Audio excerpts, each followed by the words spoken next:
At the results meeting, I smiled. I can't wait for my bonus. My wife, the owner, laughed. I already gave it to Daniel, her lover. Hours later, he flaunted a brand new Porsche. I emptied my desk, but what I did afterward, no one ever saw coming. I'm glad to have you here. Follow my story until the end and comment the city you're watching from so I can see how far my story has reached.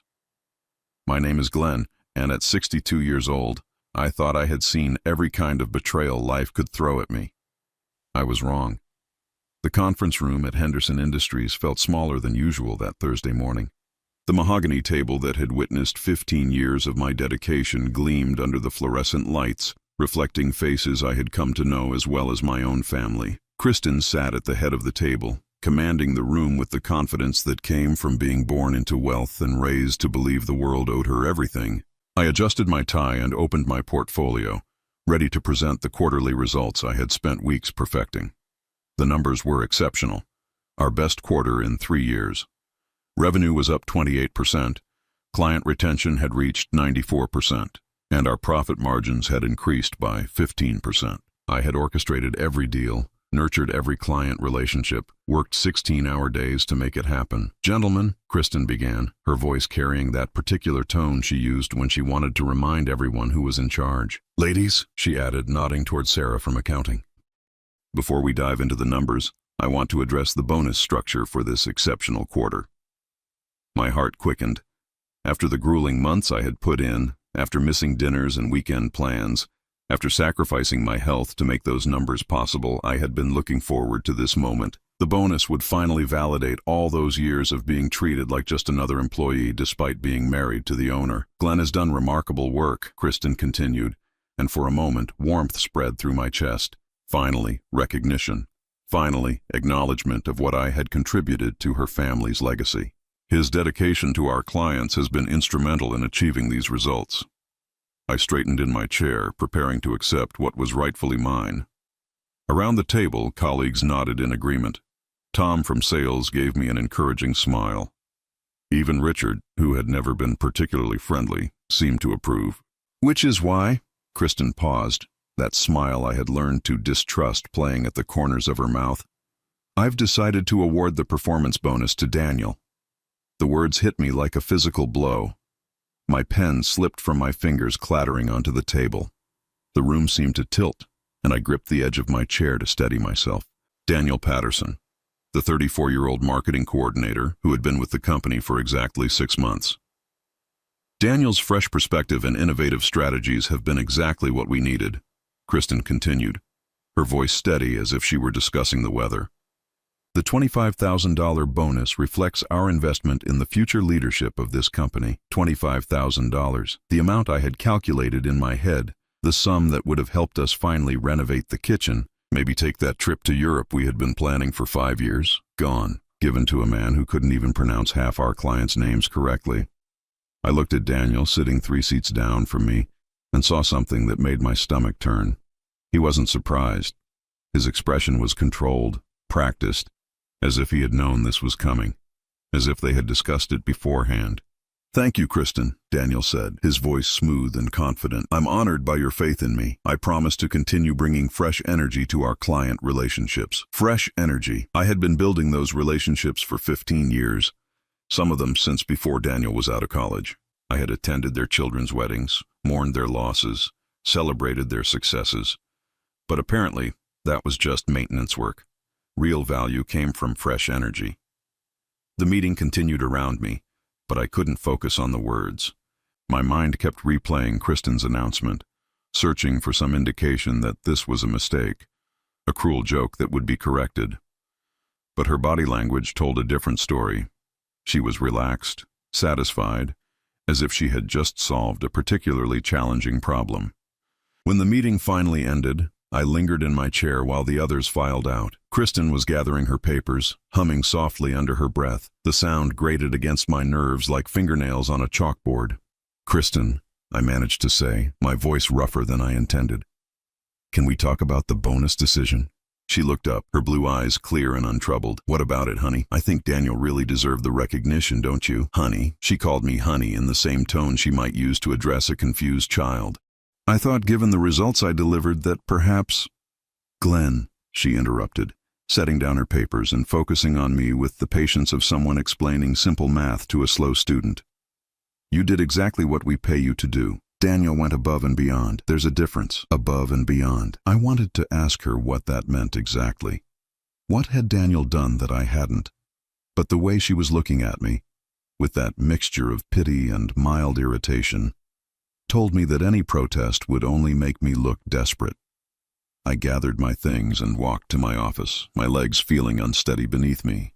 The hallway that had once felt familiar now seemed foreign, as if I were seeing it through different eyes. The awards on the walls, the framed photos of company events, the certificates of achievement, suddenly they all looked like props in someone else's success story. My office was small compared to Kristen's, but I had always told myself that size didn't matter. What mattered was the work, the contribution, the results. Now, staring at my modest desk and single window, I wondered if the size of the office had been a message I was too naive to understand. I sat down and opened my computer, trying to focus on the quarterly projections, but the numbers blurred together. My phone buzzed with a text message from Kristen. Don't wait up tonight. Daniel and I are celebrating the quarter results. Don't know how late I'll be. Daniel and I, not Daniel and the team or Daniel and some colleagues, just Daniel and I. The message felt like another slap, casual and dismissive. I leaned back in my chair and closed my eyes. 15 years. 15 years of believing that hard work and loyalty would be rewarded. 15 years of thinking that being married to the boss meant I was valued, not just tolerated. 15 years of building something I thought was ours, only to discover it had always been hers. That afternoon, as I walked through the parking garage to my car, I saw something that made my blood freeze. A brand new silver Porsche was parked in the spot usually reserved for visiting executives. The temporary tags were still attached, and through the windshield, I could see the leather interior still wrapped in protective plastic. Daniel emerged from the elevator, car keys jingling in his hand, wearing a grin that belonged on a lottery winner's face. He saw me standing there and had the decency to look momentarily uncomfortable. Beautiful car, I said, my voice steadier than I felt. Thanks, he replied, not quite meeting my eyes. Sometimes you have to treat yourself, you know. $25,000, the exact amount of my bonus, the bonus I had earned with 15 years of dedication and a quarter of exceptional results, now transformed into German engineering and leather seats for a man who had been here 6 months. I watched him drive away, the Porsche's engine purring with satisfaction, and something inside me shifted. The hurt was still there, raw and deep, but underneath it, something else was growing. Something cold and calculating and completely foreign to the man I had been that morning. That night, I sat in my home office, staring at the organizational chart I had helped create, the client list I had spent years building, the strategic plans I had developed. For the first time in 15 years, I wasn't thinking about what was best for Henderson Industries. I was thinking about what was best for me. Sleep didn't come that night. I lay in bed listening to Kristen's key in the front door at 2:30 in the morning, her heels clicking across the hardwood floor with the deliberate precision of someone trying not to appear drunk. She slipped into bed without a word, reeking of expensive wine and cologne that definitely wasn't mine.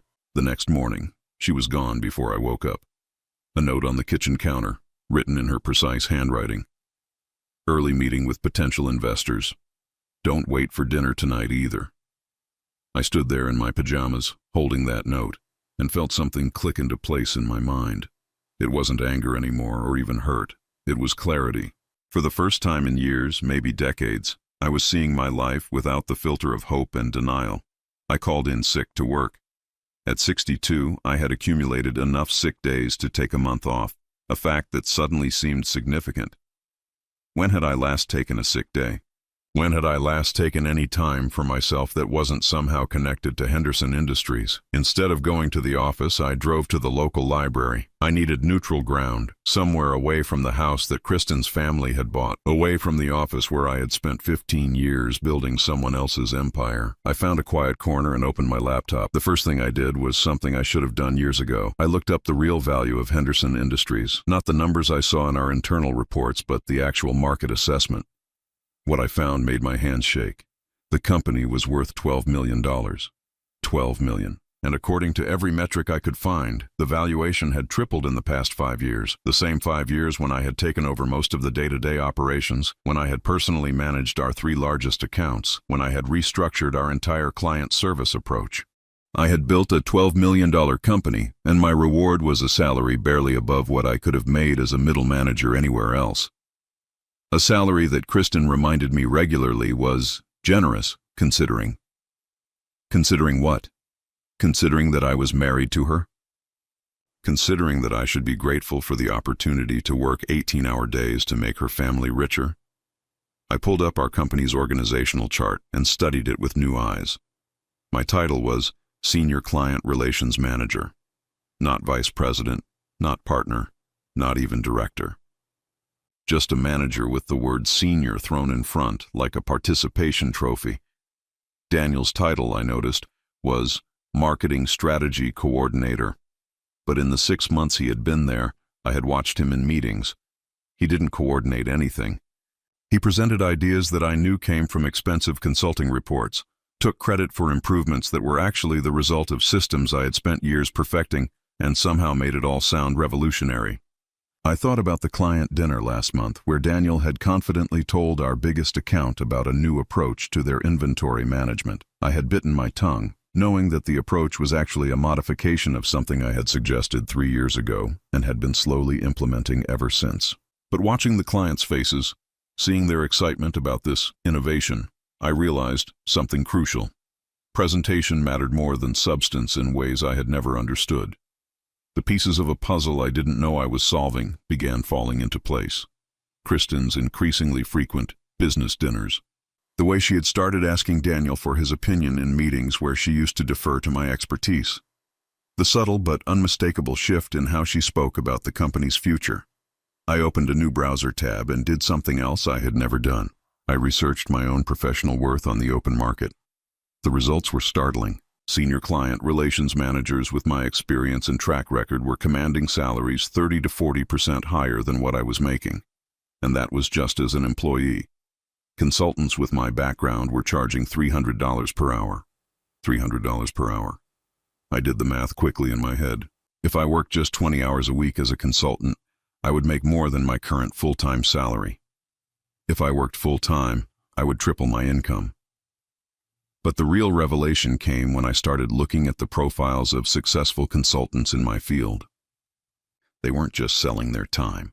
They were selling their relationships, their reputation, their proven ability to deliver results. Things I had in abundance but had never thought to value properly. I spent the rest of the morning creating a list, not a resume. I had done that countless times before. This was different. This was an inventory of every meaningful business relationship I had built, every process I had developed, every system I had created that had contributed to Henderson Industries' success. The list was longer than I expected, much longer. I had direct relationships with 43 major clients. I knew their business models, their pain points, their decision-making processes. More importantly, they knew and trusted me. How many of them saw me as Glenn from Henderson Industries versus Glenn, the guy who solved our logistics nightmare, or Glenn, who saved us $200,000 last year? I had developed training programs that had reduced our onboarding time by 60%. I had created client retention strategies that had kept our biggest accounts loyal through 3 different market downturns. I had built information systems that allowed us to respond to client needs faster than any of our competitors. Most importantly, I had done all of this while being consistently undervalued and underpaid, which meant that other companies that would properly value my contributions, would see me as a bargain even at market rates. By lunchtime, I had filled 12 pages with what amounted to a catalog of my professional worth. For the first time in years, I felt something I had almost forgotten: pride in my own abilities. I drove home for lunch, something I rarely did, and found myself walking through the house with different eyes.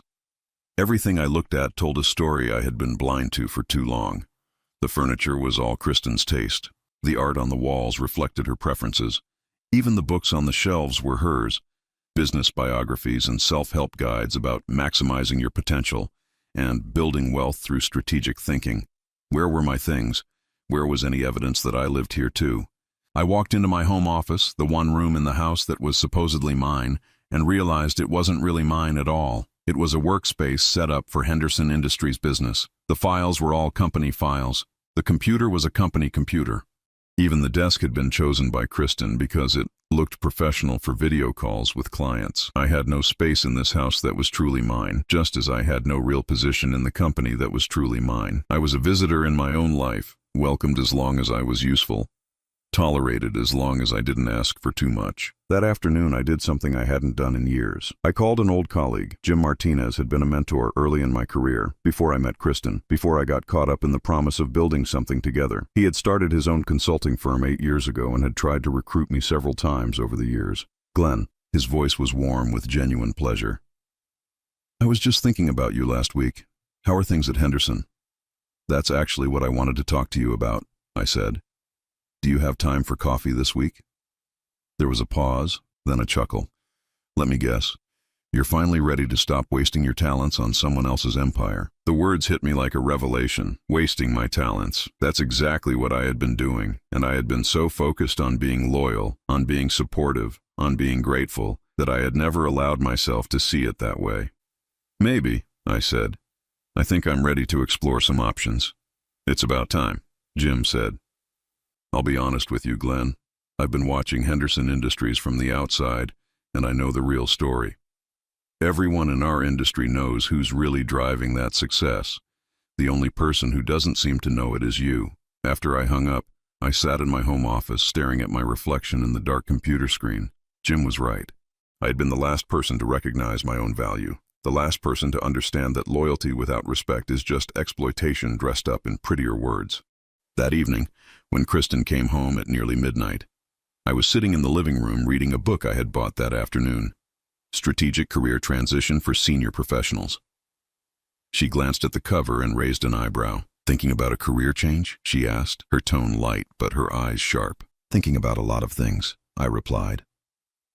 She studied my face for a moment, then shrugged. Well, don't think too long. We have the Morrison account presentation next week, and I'll need you to prepare the client history summary.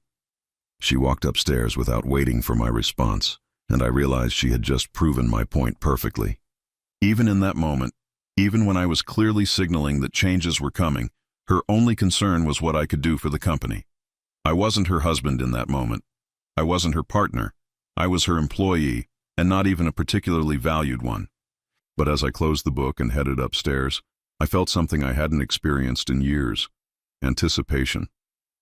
For the first time in longer than I could remember, I was excited about what tomorrow might bring. The meeting with Jim Martinez changed everything. We met at a small cafe downtown, far from the business district where I might run into someone from Henderson Industries.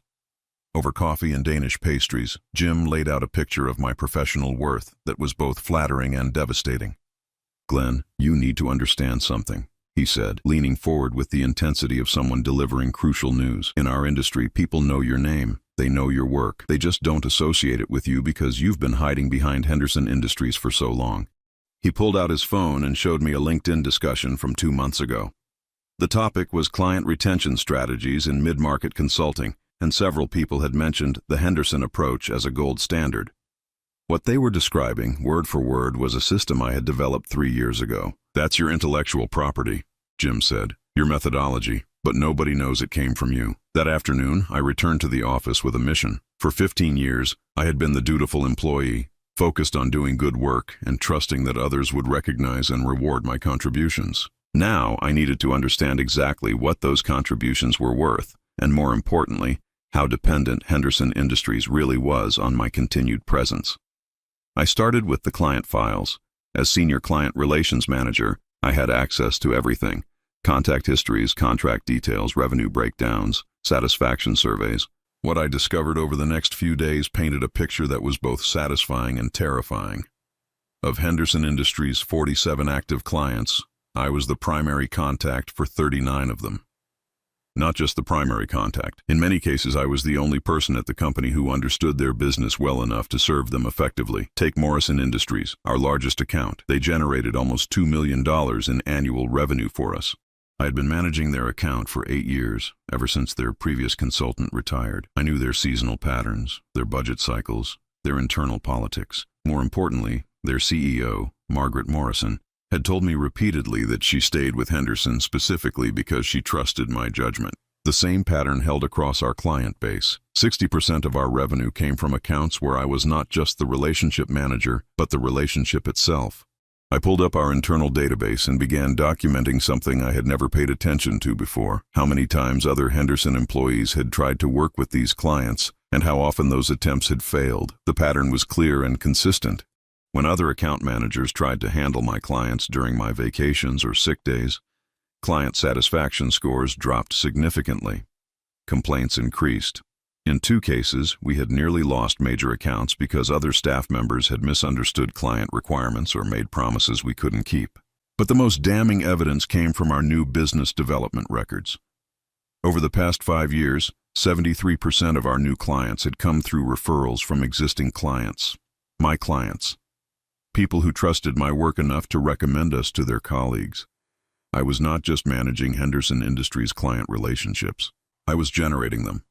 The deeper I dug, the more uncomfortable the picture became.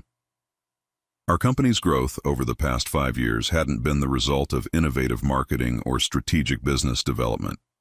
It had been the result of my ability to keep clients happy and generate word-of-mouth referrals. Daniel's celebrated fresh approach was actually a repackaging of processes I had refined over years of trial and error. The client presentations that had supposedly showcased his marketing genius were based on data I had collected and insights I had developed through countless hours of relationship building. I spent an entire weekend creating what I privately called the Glenn Report, a comprehensive analysis of my actual contribution to Henderson Industries' success. The numbers were staggering. By any reasonable measure, I wasn't just an employee. I was the foundation of the business. Armed with this information, I began paying closer attention to the dynamics around the office. What I noticed made my stomach turn. Kristen and Daniel had been having regular strategy sessions that excluded me. These weren't official meetings. They were casual conversations in our office, lunch meetings that went long, impromptu discussions in the conference room after hours. But the pattern was consistent and deliberate. I started arriving at the office earlier and staying later, not to do more work, but to observe. What I discovered was a gradual but systematic effort to shift important responsibilities away from me and toward Daniel. The quarterly client survey, which I had designed and managed for 3 years, was now being transitioned to Daniel's oversight. The annual client conference, which I had planned and executed successfully for 5 years, was now his project. Even the weekly status reports that I had been writing for Kristen were being streamlined through Daniel's review. Most telling of all was a conversation I overheard on a Thursday afternoon. I had returned to the office to pick up some files and heard voices coming from Kristen's office.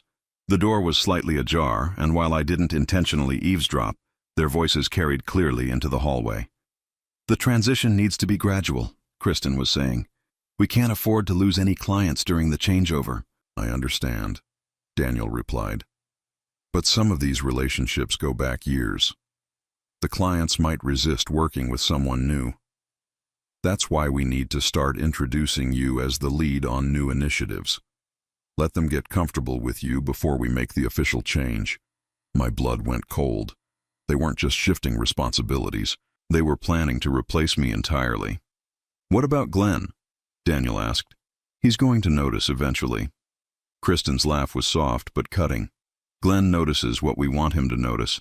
He's been coasting for years, doing the same routine work. He doesn't have the vision or energy we need for the next phase of growth." Coasting, routine work.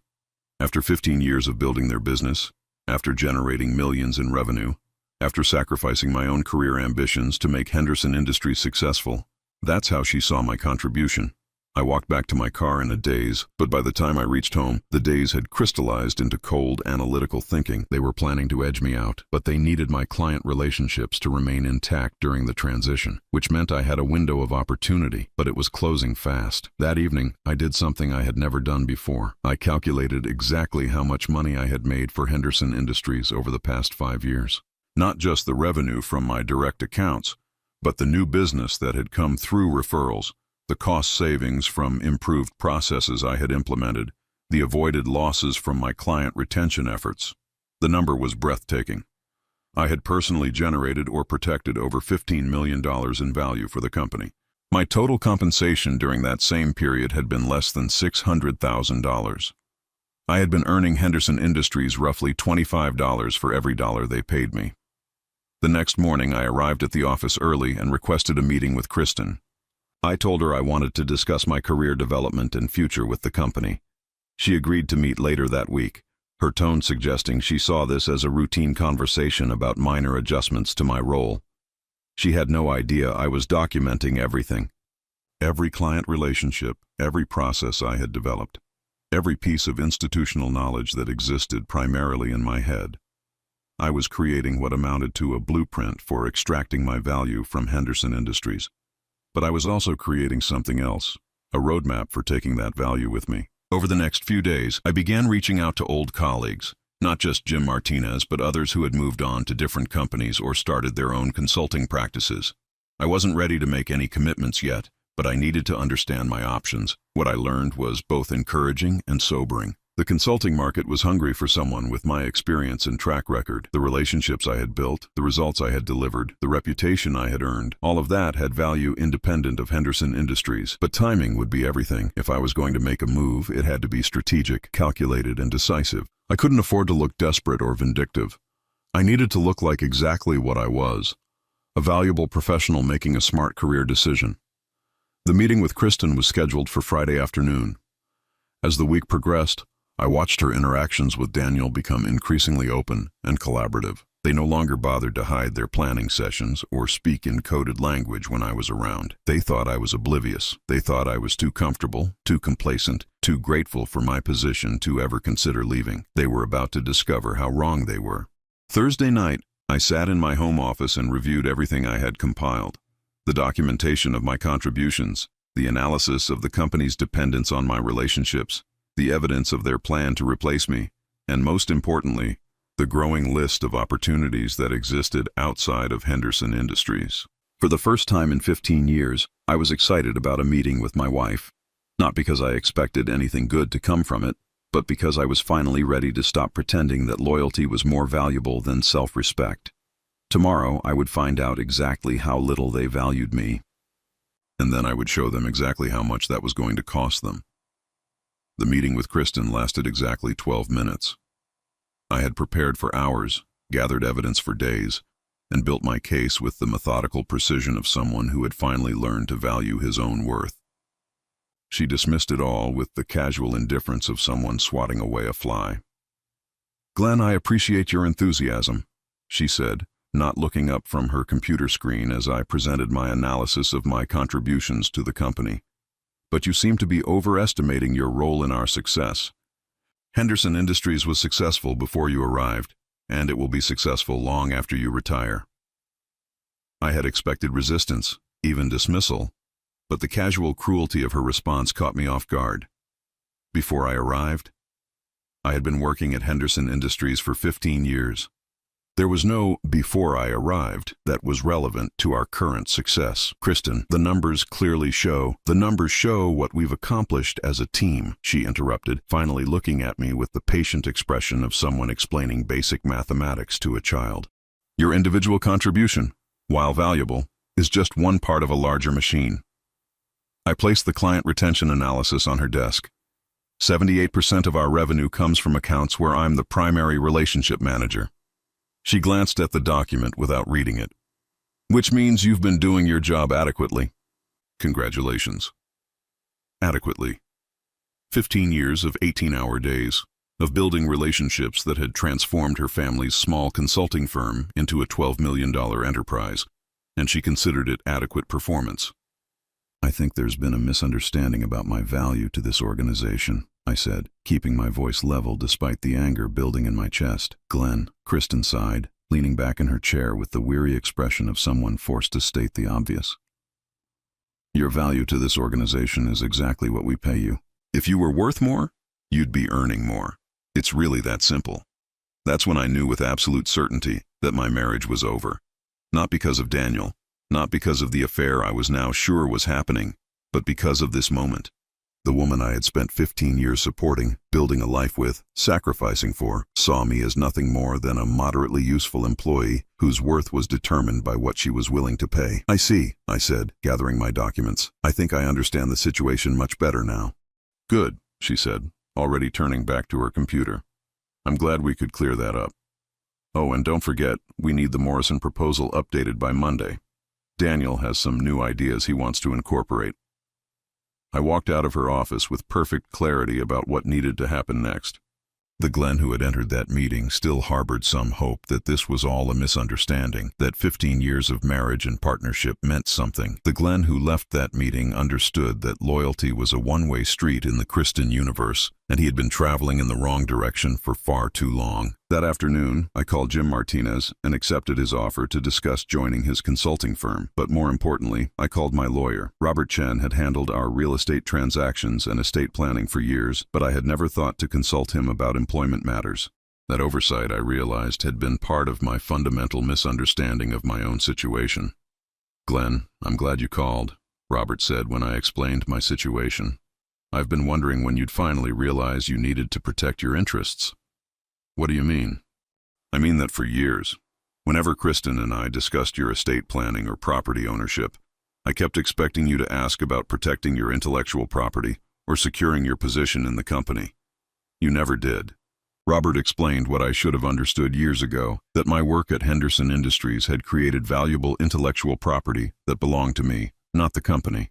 The client relationships I had built, the methodologies I had developed, the processes I had created, all of that had value that I could legally take with me if I chose to leave. "The key," he said, "is documentation and timing. You need to prove that these assets are the result of your individual expertise, not company resources. And you need to be strategic about how and when you extract that value." Over the weekend, Robert and I developed what we called the Independence Plan. It was elegant in its simplicity and devastating in its potential impact. Phase 1 involved documenting every aspect of my professional contribution to Henderson Industries. Not just the client relationships, but the specific methodologies, processes, and innovations that I had developed. Robert helped me understand which of these constituted intellectual property that I could legally claim as my own work. Phase 2 was the most delicate. I needed to begin transitioning these assets out of Henderson Industries without triggering any immediate alarm. This meant gradually shifting my most valuable client communications to my personal email account, backing up my process documentation, and most importantly, having frank conversations with key clients about my role in their success. Phase 3 would be the execution, a coordinated departure that would maximize my chances of taking my client relationships with me while minimizing any legal exposure. "The beauty of this approach," Robert explained, "is that you're not stealing anything. You're simply claiming what was always rightfully yours." Monday morning, I began implementing Phase 1.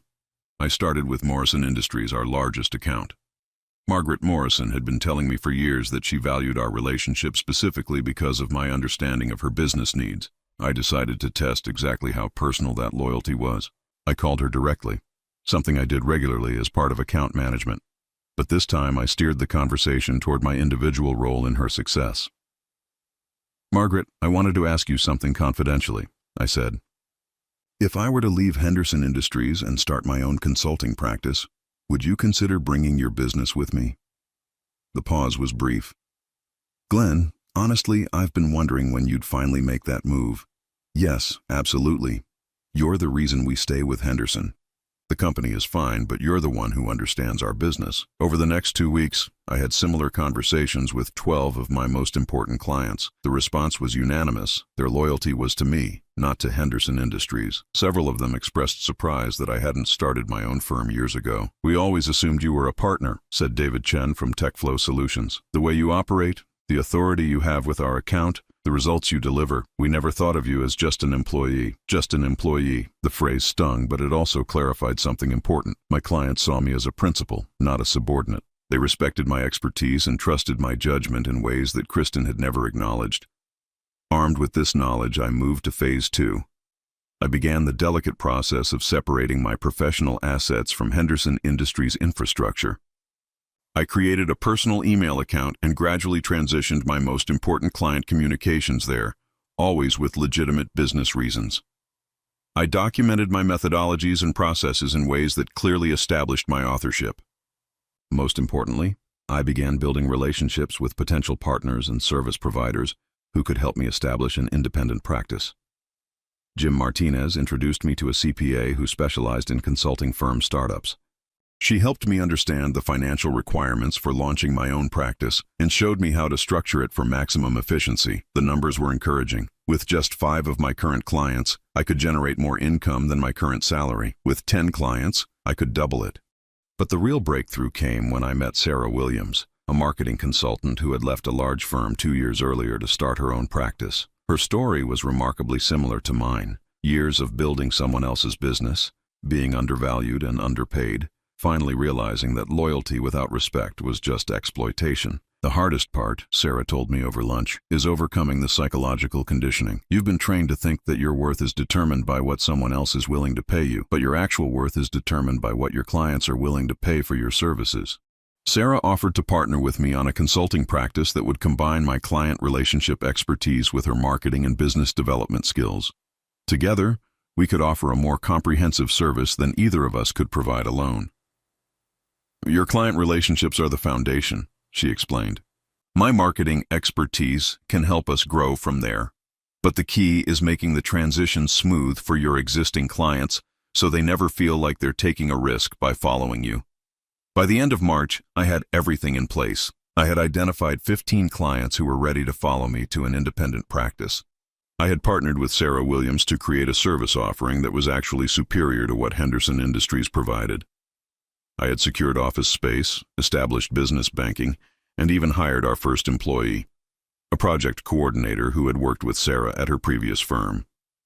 Most importantly, I had developed an exit strategy that was both legally sound and professionally ethical. I would give Henderson Industries 2 weeks' notice, offer to help transition my accounts to other staff members, and make it clear that any clients who chose to follow me were making that decision independently. The only thing left was choosing the right moment to execute the plan. That moment came sooner than I expected. On a Thursday afternoon in early April, I overheard another conversation between Kristen and Daniel. This time, they weren't discussing a gradual transition. They were planning to inform our 3 largest clients that Daniel would be taking over their accounts effective immediately. Glenn's gotten too comfortable, Kristen was saying. He thinks these relationships belong to him personally, but they belong to Henderson Industries.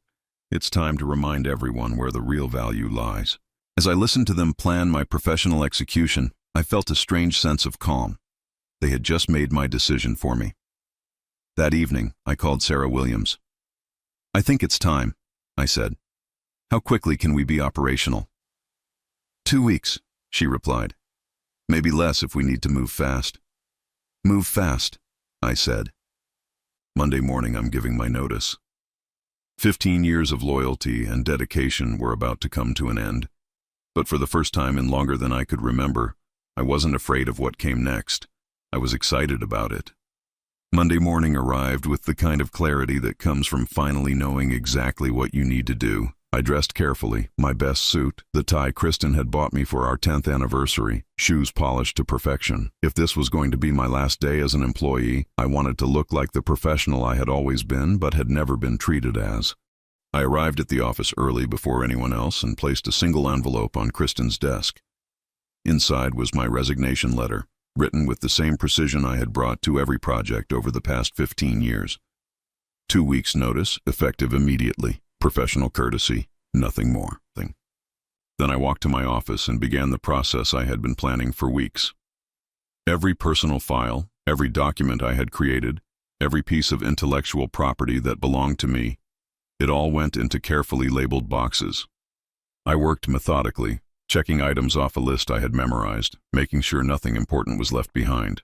At 8:30, I heard Kristen's heels clicking down the hallway. Her office door slammed shut with unusual force. By 8:40, my phone was ringing. "Glenn, get in here. Now." Her voice had a quality I had never heard before. Not anger, exactly, but something sharper. Fear, maybe. Or panic. I walked into her office to find her standing behind her desk, my resignation letter in her hand, her face pale but her eyes blazing. "What the hell is this?" she demanded, waving the letter like evidence of a crime.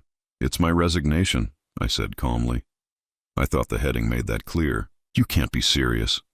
You can't just walk away from 15 years. I almost laughed. I'm not walking away from 15 years, Kristen. I'm walking away from a job that doesn't value those 15 years. She set the letter down and tried a different approach, her voice softening into the tone she used when she wanted something. Glenn, honey, if this is about the bonus situation, we can discuss that. Maybe there was some miscommunication about your contribution level. Contribution level? Even now, even faced with losing me entirely, she couldn't bring herself to acknowledge what I was actually worth. This isn't about the bonus, I said. This is about respect. This is about being valued for what I actually bring to this company, instead of being treated like a moderately useful employee who should be grateful for whatever scraps fall off the table. You're being dramatic, she snapped, the mask of concern dropping instantly. You have a good job here, a steady salary, excellent benefits. You're throwing that away for what? Some fantasy about striking out on your own? I'm not throwing anything away, I replied. I'm finally claiming what was always mine. That's when Daniel appeared in the doorway, drawn by the raised voices. He looked back and forth between us, clearly trying to assess the situation. Glenn's having some kind of midlife crisis, Kristen said to him, as if I weren't standing right there. He thinks he's going to start his own consulting firm. Daniel's expression shifted from confusion to something that looked almost like relief. Maybe that's for the best, he said. If Glenn isn't happy here, perhaps it's time for fresh leadership anyway. Fresh leadership. The same phrase he had used when he took credit for my strategies in client meetings. The arrogance of it was breathtaking. You think you can just step into my role and everything will continue smoothly, I said, looking directly at him. You have no idea what you're about to lose. We'll manage, Daniel replied with the confidence of someone who had never actually managed anything. Change can be healthy for an organization. I turned back to Kristen. I've prepared transition documents for all my active accounts. They're on my desk. I'll be available for questions during my notice period, but after that, my clients will need to work with whoever you assign to replace me. Your clients? Kristen's voice rose again. They're not your clients, Glenn. They're Henderson Industries clients. You seem to have forgotten that you're an employee here, not a partner. No, I said quietly. I haven't forgotten. That's exactly why I'm leaving. The next 2 weeks were unlike anything I had ever experienced. Word of my resignation spread through the office within hours, and the reactions were more telling than I had expected. The junior staff seemed genuinely shocked. Several of them told me privately that they had always assumed I was a partner, or at least a vice president. The senior staff were more circumspect, but I caught meaningful glances and raised eyebrows that suggested they understood exactly what was happening. But the real revelation came from the clients. I had planned to have discreet conversations with my key accounts during the transition period, but I didn't need to. They called me. One after another, as word of my departure reached them, my phone rang with concerned clients wanting to understand what was happening. Margaret Morrison from Morrison Industries was the first. Glenn, I just heard from someone at Henderson that you're leaving. Please tell me this is just a rumor. It's not a rumor, Margaret. I've given my notice. There was a long pause. Are you starting your own practice? Yes, I am. Good. When can we meet to discuss transitioning our account? The conversation lasted 20 minutes. Margaret made it clear that Morrison Industries' relationship was with me personally, not with Henderson Industries. She had stayed with the company specifically because of my understanding of their business and my track record of delivering results. If I was leaving, she saw no reason to stay either. Henderson is a fine company, she said, but you're the reason we've been successful together. I'm not interested in starting over with someone new when I can continue working with you directly. By the end of the first week, 12 of my 15 target clients had made similar commitments. They weren't just following me out of loyalty. They were making business decisions based on their confidence in my ability to serve them better as an independent consultant than Henderson Industries could serve them with a replacement. Kristen and Daniel began to panic. I watched them scramble to schedule emergency meetings with clients, trying to reassure them that the transition would be seamless. But the more they talked, the more obvious it became that they had no real understanding of these relationships. Daniel tried to take over the Morrison account presentation that Thursday. I attended as a courtesy to help with the transition and watched him fumble through talking points that completely missed the nuances of Morrison's business model. He used generic consulting language where specific industry knowledge was required. He made promises about services that Henderson Industries couldn't actually deliver. Margaret Morrison sat through the presentation with the polite attention of someone enduring a necessary inconvenience. When Daniel finished, she turned to me. "Glenn, do you have anything to add?" "I think Daniel covered the basics," I said diplomatically. "I'm sure Henderson Industries will do their best to maintain the level of service you're accustomed to." After the meeting, Margaret pulled me aside. "That was painful to watch," she said. "He has no idea what we actually need, does he?" "He's enthusiastic," I replied, maintaining professionalism even though I agreed completely. "Enthusiasm doesn't solve logistics problems or optimize supply chains," she said. "When are you officially available to take over our account?" By my last day, the scope of the disaster had become clear. Henderson Industries was facing the loss of approximately 70% of their revenue, not because clients were angry or vindictive, but because they had built relationships with me that couldn't be transferred to someone else like pieces of office equipment. Kristen made one final attempt to prevent the exodus. She offered me a partnership, a significant salary increase, even equity in the company. But her offers came with conditions that made it clear she still didn't understand the fundamental problem. She wanted me to stay while still treating me like an employee who should be grateful for whatever she was willing to give. "This is your last chance," she said during our final conversation. "If you walk away now, there's no coming back." "I know," I replied. "That's exactly what I'm counting on." On my last day, I cleaned out my desk while Daniel watched from across the office. He was trying to look confident, but I could see the anxiety in his posture. He was about to inherit responsibility for relationships he didn't understand, serving clients whose needs he couldn't anticipate. As I carried my final box to the parking lot, I felt something I hadn't experienced in years. Freedom. Not just from Henderson Industries, but from the version of myself that had been willing to accept being undervalued for so long. My phone buzzed with a text from Sarah Williams. "Office is ready. Clients are confirmed. Welcome to independence." I looked back at the Henderson Industries building one last time.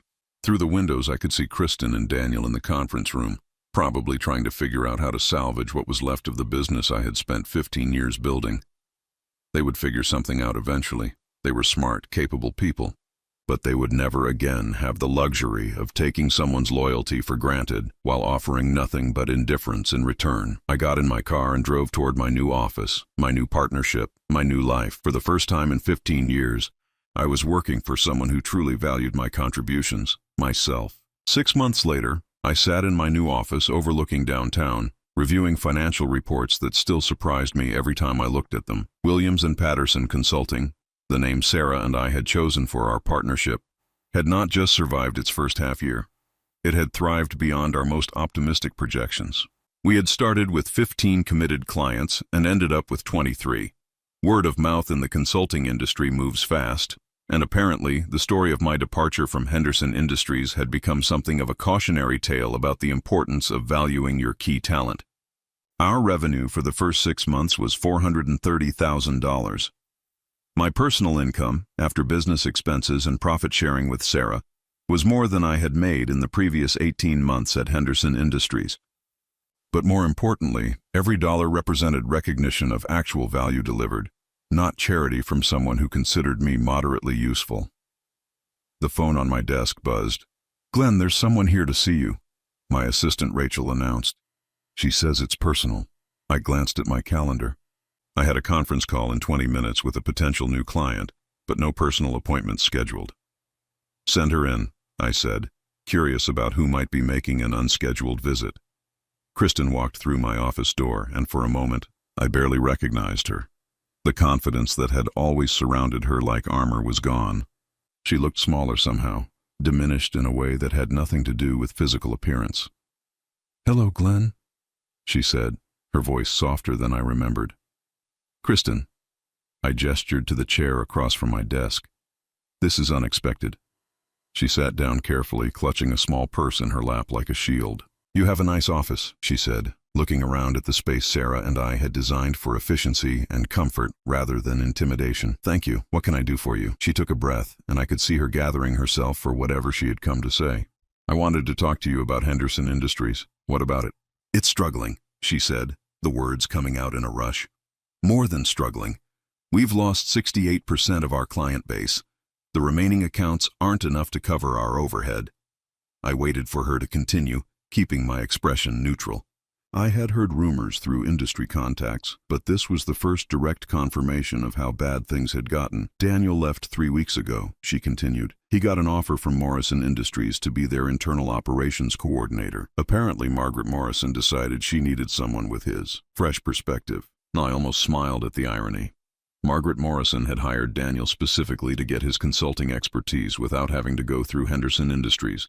She was essentially paying him to give her the kind of strategic thinking she had been getting from me for free as part of our consulting relationship.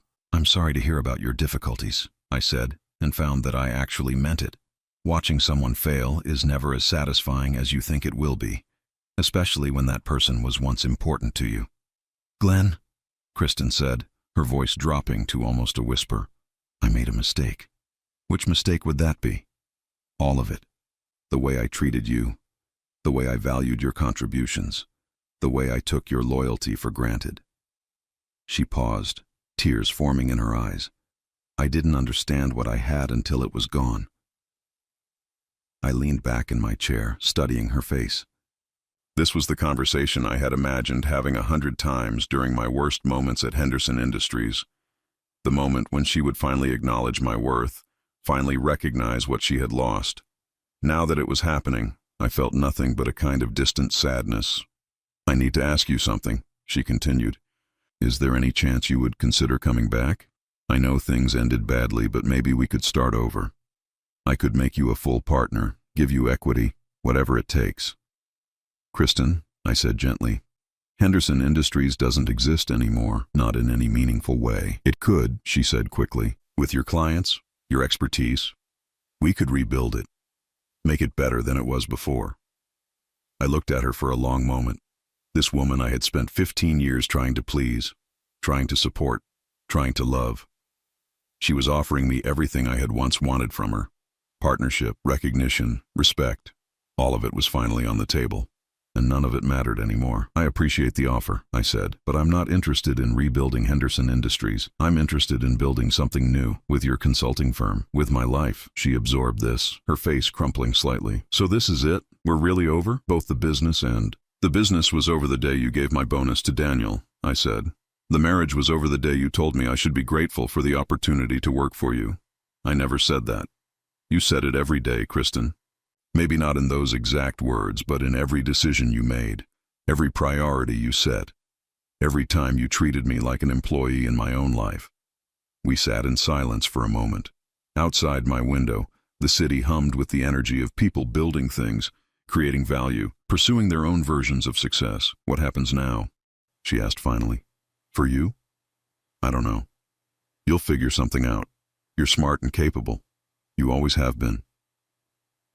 I meant for us. I considered the question carefully. "I think we go our separate ways and try to be happy. I think we both learned something important about ourselves and about what we actually want from life." "And what did you learn?" "That loyalty without respect is just exploitation with better marketing." She winced at that, but didn't argue. After a few more minutes of awkward conversation, she gathered her purse and stood to leave.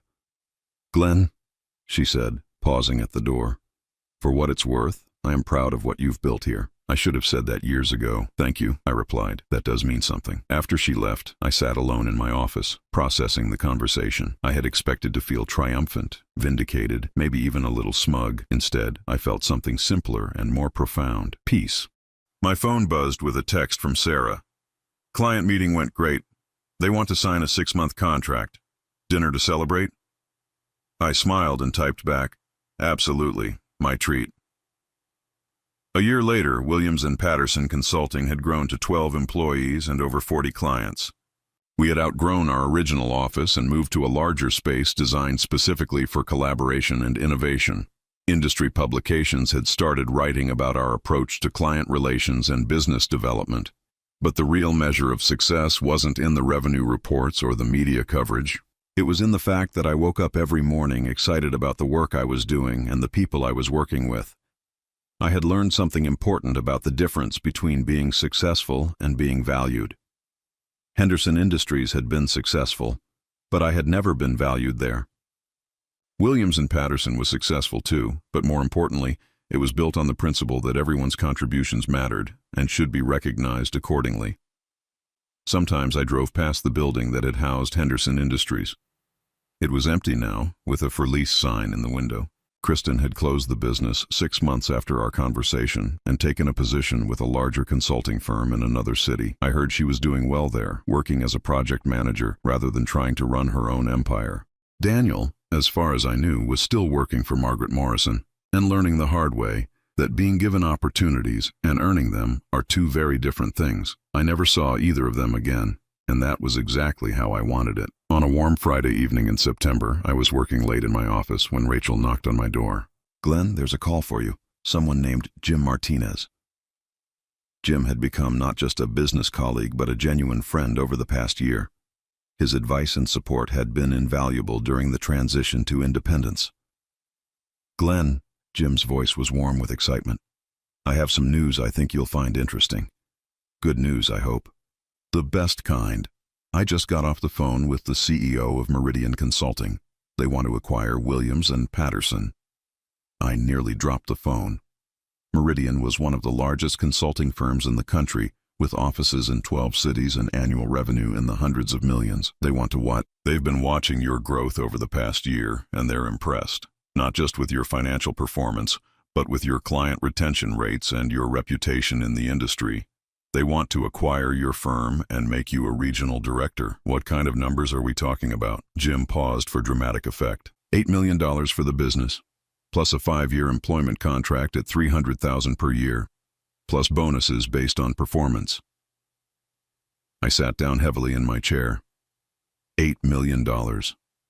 For a business I had started just 18 months ago, with little more than determination and a collection of client relationships that Henderson Industries had dismissed as routine work. "Jim," I said slowly, "do you know what this means?" "It means you've built something valuable enough that one of the biggest players in the industry wants to own it." "It means I've proven something I've always suspected," I replied, "that my loyalty was never the problem. The problem was that I was giving it to people who didn't know how to value it."